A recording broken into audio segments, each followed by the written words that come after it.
Friends जय जगन्नाथ। आम आज बिना प्याज रसुण उपमा बनैबा से आमको सामग्री दरकार गाजर बीन्स आउ फूलकोबी। गैस को ऑन करी से कढ़ाई बसाइबा किछि तेल पकाइबा। तेल गरम हो गला परे आम तादरे सोरिष फुटाइबा। अदा को ऐड करवा तापर दुईटी कंचा लंका पकाइबा। किछि भृषंग पत्र पकाइबा।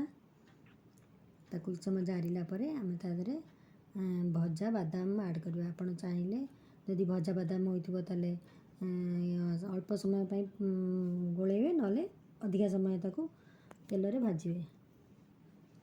भजा बादाम और किछि बुट डाली ऐड करिवे।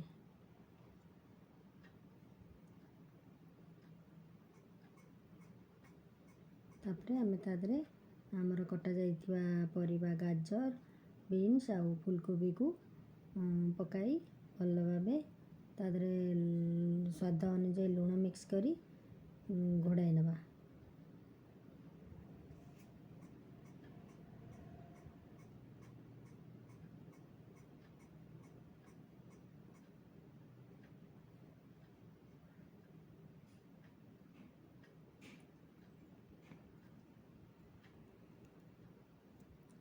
आमर परिबा देखिबा जदि सिझी जाइथिबो नले पुणी थरे ताकू अल्प समय घोड़ाई नवा।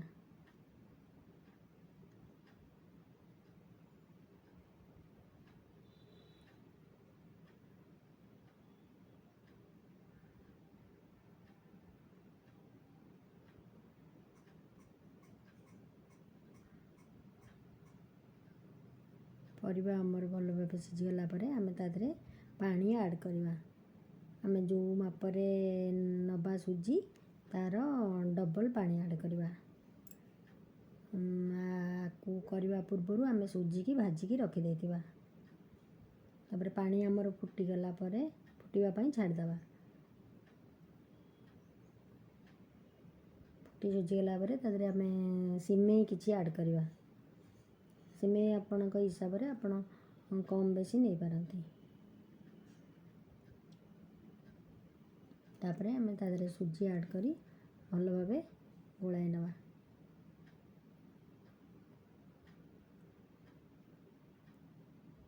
धीरे धीरे करी आमर सुजी को आम ऐड करवा नले सेटा बिंडा भलिया हो जाई पारे। तापरे ताकू फुटिला बेले ताकू भल करी गोलाई नहीं पूरा सुखिला नहीं नथिबो आम ताकू गैस बंद करनवा। कारण जो मोटा सुजी हेले तादर टिके अल्प बहुत पानी लगे और जदि पतला सुजी होइथिबो ताले बेसी समय ताकू गैस रे बसाई गोलाइबे। जेहेतु एटा मोटा सुजी तो सेतिकी अल्प समय करी ताकू आम गैस बंद करी गोड़ाई नवा। हमर सुजी उपमा एबे प्रस्तुत हो गला। आम किछि समय पर पुणी ताकू काढ़ी की भल भावे देखि नवा हमर सुजी उपमा केमि देइछि। देखंतु हमर सुजी उपमा पूरा झुरा झुरा ही गोटी गोटी पवन बाजीगले पूरा ठीक हो एमती। आपण ताकू उपवास बार मध्य आराम से मटर तरकारी किंबा संबर सादा संबर करके भी खाई परिबे।